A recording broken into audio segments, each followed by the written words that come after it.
First question, Tim, here in the front.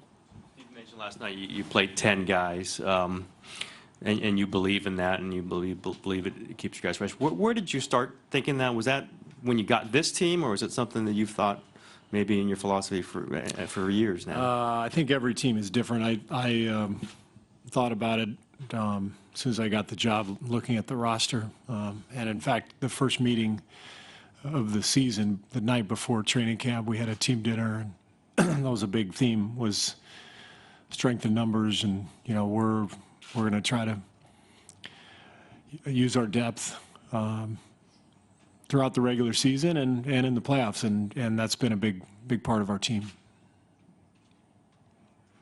Mark in the back. Mark Spears, Yahoo Sports. Steve, can you just talk about the impact that Kyrie had on the game last night and your thoughts about his injury? He was great last night. He made some brilliant individual plays. He made a big defensive play down the stretch against Steph. And as I said last night, I hope he's healthy. I hope he's playing. I hate seeing anybody get injured.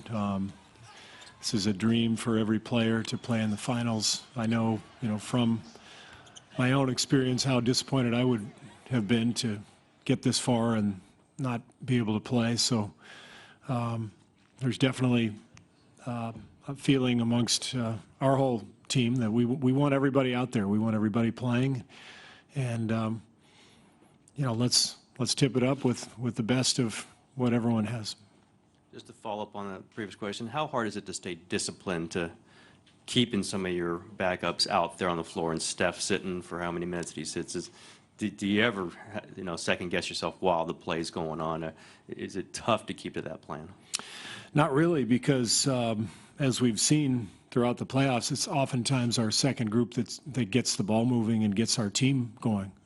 Not just last night, but we've had several games where that's been the case. Sometimes our starters get a little bogged down, and we go to Sean and LB and Andre. Last night, Mo with his return, and the game can change, and sometimes you just need a different look, and I do believe that there's a certain chemistry that comes with relying on a lot of people too. Baxter. Baxter Holmes, ESPN. What kind of impact has Dr. Chris Johnson had on you guys? If you could explain your kind of philosophy with bringing him in, especially considering his background. Am I allowed to talk about him? Chris has been great. I think the psychological side of sports is a really big deal. Getting in the right mindset, both individually and as a team. And so we brought Chris in just to help us in that regard. And we've had a lot of interaction with him, and I'm not going to go into much detail about the things that we've done, but he's made a big impact. Brian in the back. Brian Mahoney, Associated Press. Steve, when you look at, obviously you guys had the first quarter nerves and everything, and now Kyrie is going to be limited or maybe out, whatever. Is it hard not to think maybe last night was the best shot they're going to have against you guys and you withstood that, and now things are going to be easier? The minute we start thinking that way, we're in big trouble.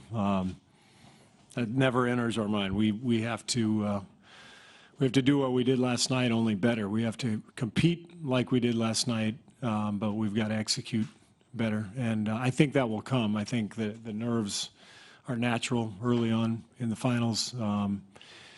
I thought as the game went on, we started to do a better job of moving the ball and trying to get better shots and that kind of thing. But yeah, we aren't going to allow ourselves to go down that path, that's for sure. Michael, back left. Mike Lee, the Washington Post.